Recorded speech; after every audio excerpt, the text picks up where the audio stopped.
मावशी तुम्हाला आता आम्ही गादी दिली, मग आता तुमचं नाव सांगा पूर्ण. माझं नाव चंद्रकला सुभाष भोपळे.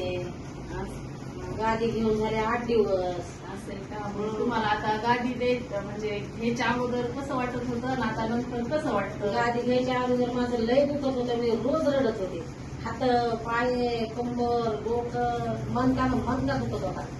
पण आता जशी गादी घेतली आता काहीच दुखत नाही माझं 2-3 दिवसापासून. गादी घेतले किती दिवस झाले? झाले 8 दिवस.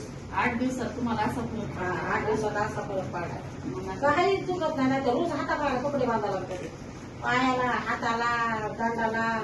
जसे माणसं होते बसायला पायाला. खरंच ना नानी, रोज मला ईशान्याच्या एका कुंडाला समज पण ती माझ्या पायावर. मग आता आता वाटतंय काहीच ना? नाही. आता अंगाला हात लावायची गरज नाही. आता तुम्हाला 8 दिवसात